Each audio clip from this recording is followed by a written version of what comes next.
Hey, good morning, SBC 205.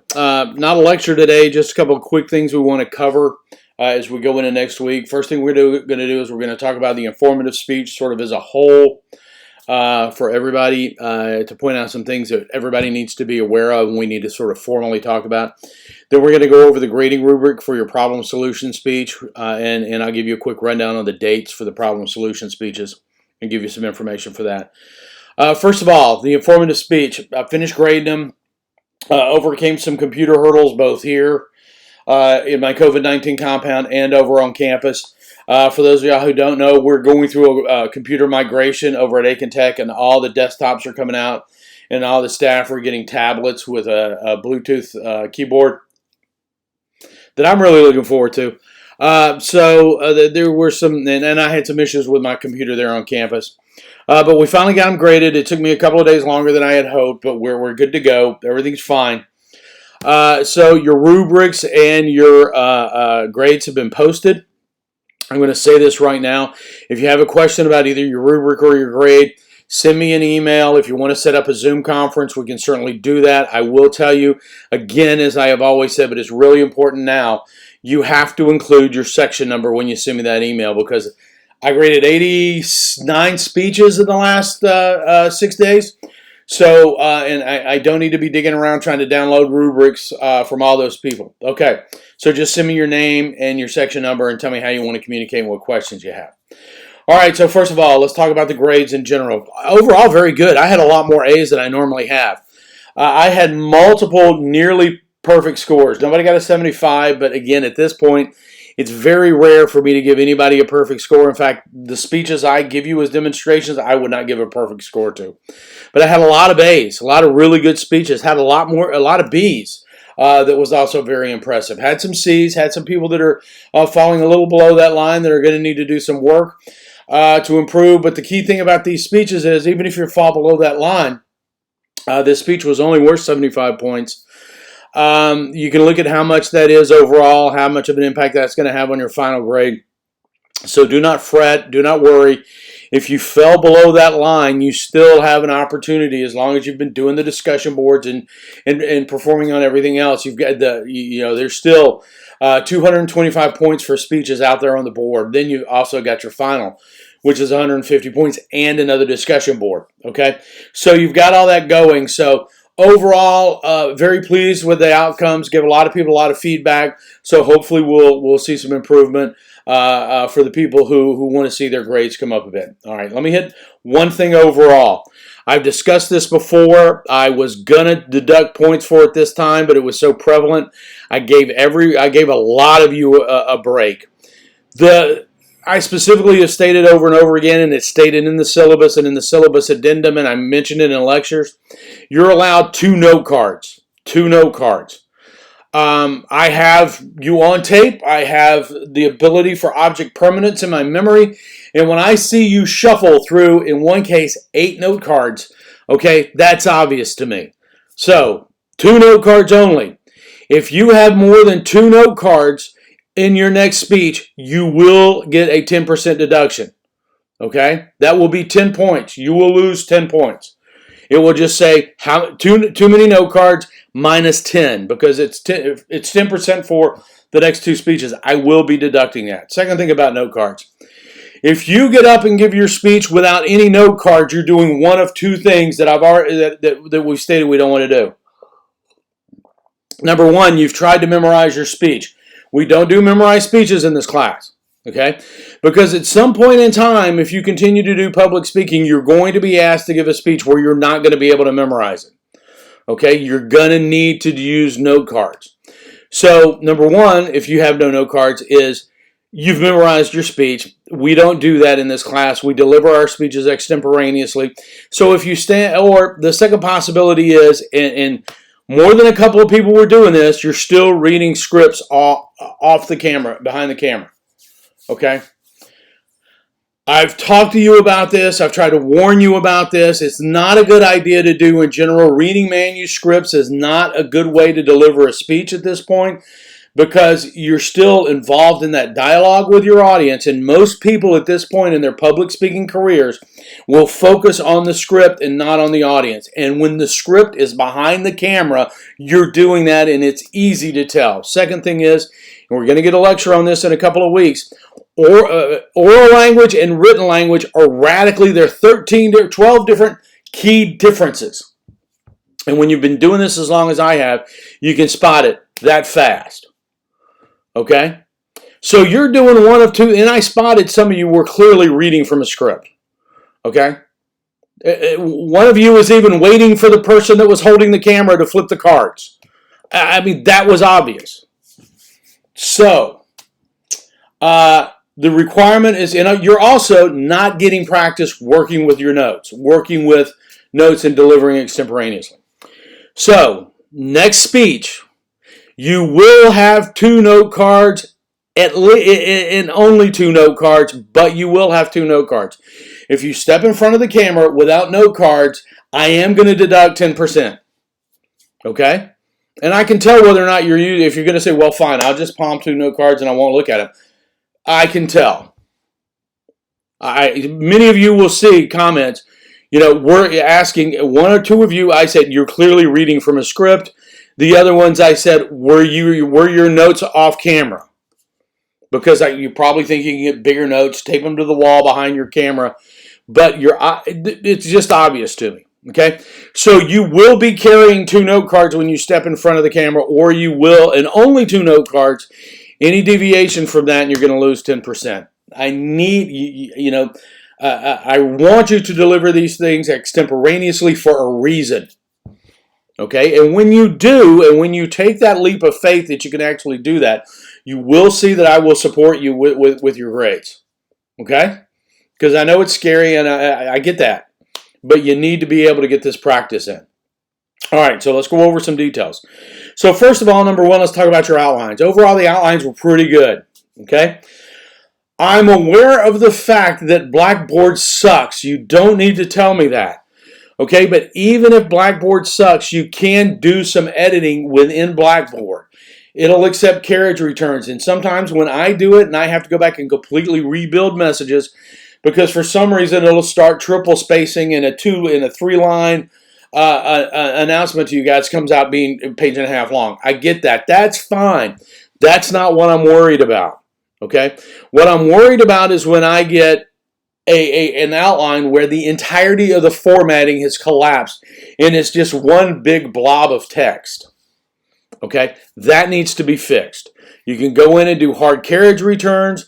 I understand that that's difficult and it's time consuming, but please do that. Remember, an outline is so that I can visually look at your speech. It visualizes your speech. Okay? Second thing with outlines is somehow or the other, you got to figure out how to highlight your evidence. Because again, I graded 88 speeches this week, and I could not dig down. In some of them, I had to dig down and look in the middle of text because there would be like in the middle of a long string of text. Okay? Bob Smith, professor, University of South Carolina. I mean, it was just buried in the middle of a long string of text. Okay? And it took me forever to try to do that. So I don't care if you, put 5 asterisks in front and behind the text. You can do that in Blackboard, but you have to highlight your text somewhere, okay? And for some reason, which I do not understand, that happens every semester, even though I point it out every time, people do not want to put the restatement of purpose in their conclusion, and that costs you 2 points.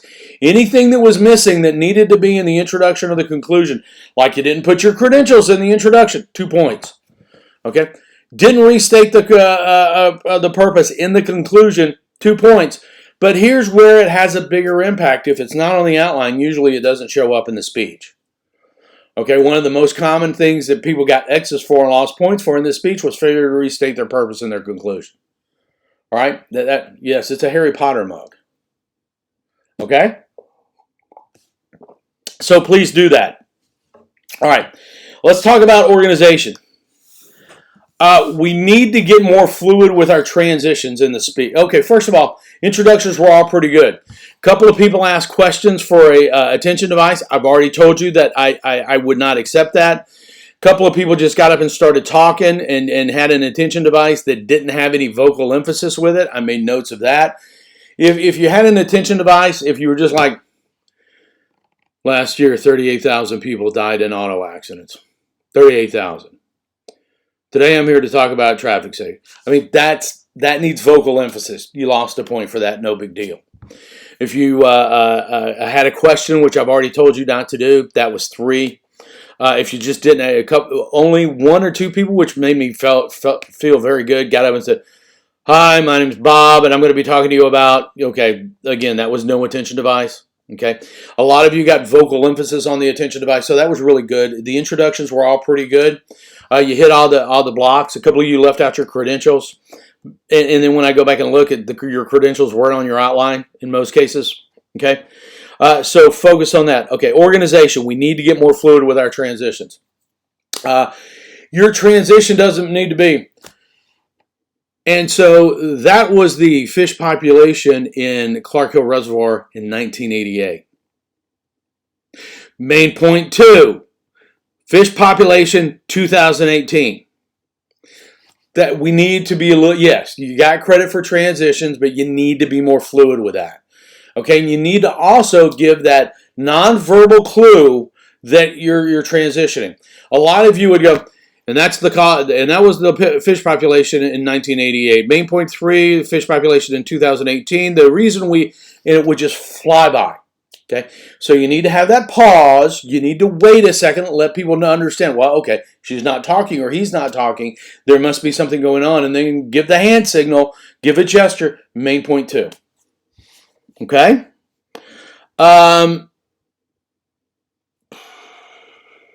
Back to introductions real quick.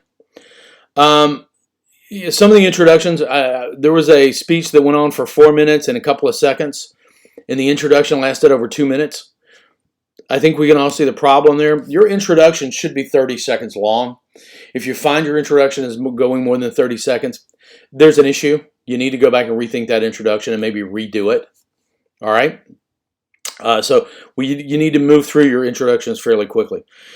Delivery, overall, I was okay with the delivery.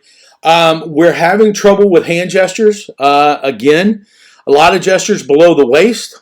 A lot of clasped hands together. The elbow, a lot of you guys saw relax your elbows. Because it is okay to have your elbows bent and have your hands touching occasionally. If you watch people, if you watch yourself, if you pay attention to how you speak normally, your elbows are not locked for 6 minutes, which some of you guys were. So you have to relax the elbow so that you get the full size of gestures. Because we've discussed that gestures should be to the outside. They should be big. You should be able to see them. And when you start with your hands here and your gestures are these, I mean, unless you're a T-Rex, okay, your gestures are just too small. You need to get used to getting your hands down by your legs. You need to bend those elbows. Even if every time when you step up and you pause for that transition to your next main point, if you just put your hands down by your side during that pause and look out at the audience and say, now my second main point is going to be, and then you bring that hand up for the 2, that's going to have great impact. Okay? Other than that, there was a couple of, there's some people that have some individual concerns. I will say overall, again, like I said up front, the speeches overall I thought were really good. I really, for the most part, I'm going to encourage you again because this is an online class. When I teach in the classroom, you get up there and you give your speech and you're done. That's it. It's over. You don't get a second shot at it. Only in the rarest of instances will I give someone who actually gets up there to begin a speech a second chance to do that speech. And there are some circumstances where that happened. This is not the case. Okay? Now, for you that the 5 of you that I give full credit to, I'm impressed, maybe not for the right reasons, but 5 of you posted your speeches between like 7:54 and 8 o'clock in that 6-minute window before the deadline passed. Okay? You guys may not have this option, or maybe you had it in the can from Sunday night and you were just, or Wednesday night and you were just tired and didn't post it until you got up the next morning. But you have the opportunity to watch your speech and then go, well, that sucked. I need to go back and redo that. My outline, I timed it. The introduction lasted 1 minute and 42 seconds. He said we had to cut those down. I need to go back and fix that. My speech lasted 2 minutes and 8 seconds. Wow, that's not long enough. I will lose 10 points. Okay? Oh, let me bring that up real quick. I gave a lot of people a pass on time because a lot of you spent 7 seconds getting up and talking, and your speech timed out at 4 minutes and 5 seconds. And your speech was actually 3 minutes and 58. That happened more than a couple of times. 3 minutes, 57, 58, 59, I gave you a pass. Okay, I had a couple of people that went long, which I don't understand because you could just redo the speech. I had a couple of people that went way short, but I had more than a few people finish in that 3:57 to 4 that I gave you a pass. I will not do that next time. You need to see how long your speech actually is. Because if you spend 7 to 10 seconds getting up and getting set to begin your speech, you need to go to 4:10 on your timer. Don't just look at the time. Like I said, I'm not looking at the time of the videotape. I'm looking at the time you spend speaking. Okay? So go back and rewatch those speeches. Redo them if you need to. Do them over and over and over again. That's just practice. I'm okay with all of that. All right, so as I said before, I will talk to you in email. I will be happy to set up a Zoom conference if you have questions. Send me an email. Make sure your section number is way near the top so that I can get your scores out and your rubric out fairly quickly and easily, because I don't want to have to go through sorting through all those rubrics and everything. Okay, quick transition. We're going to go over and start talking about your problem solution speeches. Oh, I can't get rid of that, so let's just bring that up there, and we'll just sort of slide this guy over there so you can't see anymore. Problem solution grading rubric. This speech is going to be worth, I believe if we add it up, this is 100 points. Everything is going to go up a bit, all right? So introduction is now 15 instead of 10. The body of your speech is now 30 instead of 20. Use of evidence is up to 15 points. Your conclusion is 15 points.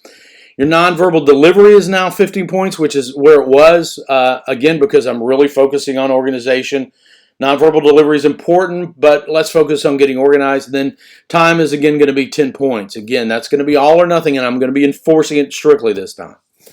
Okay, your outline is going to be 20 points. We've already been over that often enough. I don't need to talk to you about that. Again, same thing for the introduction. It's exactly the same. I believe it's the same for all 4 speeches. Your attention device, statement of purpose, preview of main point, speaker credentials, we should all understand what those are, okay? The next thing I'm going to be grading is the problem. Okay, your statement of the problem. You need to have cause and effect, and remember, effect has to have significance. You have to prove to us, with evidence, that this problem you're identifying has a significant effect, okay? And whatever you choose, effects of rotten apples on the U.S. economy, you can Google that, and I'm sure you'll find something. Okay? But you have to have a cause, and you have to have an effect.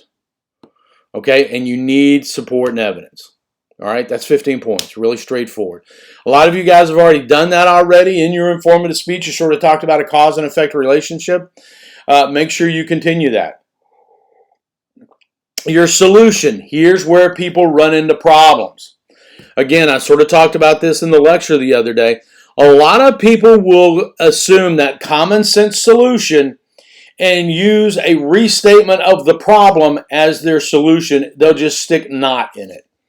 Okay, and again, this is the one that comes up all the time. There's 2 that come up. One I've said you can't do in class anymore. Texting and driving. Okay, if the problem is texting and driving, your solution can't be keep people from people shouldn't text and drive. That's just a restatement of your problem. Okay, with not in it. The problem is people are texting and driving. My solution is people will not text and drive. The problem is kids have got too much screen time. The solution is don't give them their screens. That's just restating the problem. You have to come up with a solution to the problem, not just restate a solution, not just restate the problem. Okay. Practicality and efficacy. Remember, practicality is the problem has to work, the solution has to be doable.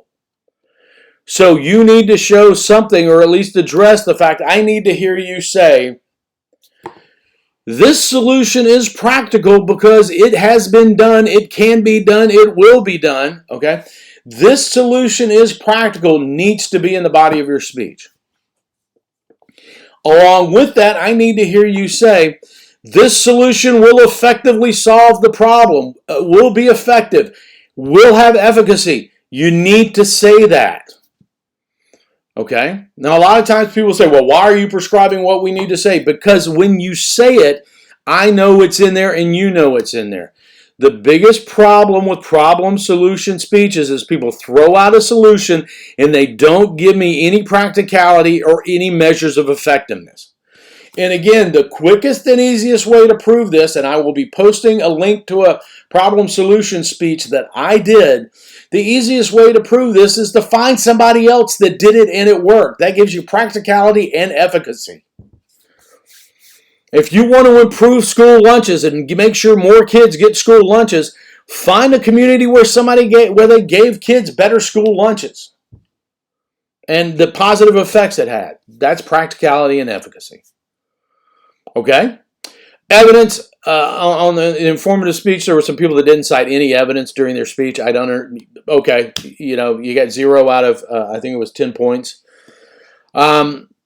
People had evidence in their outlines, but then they didn't bother to cite it in the speech.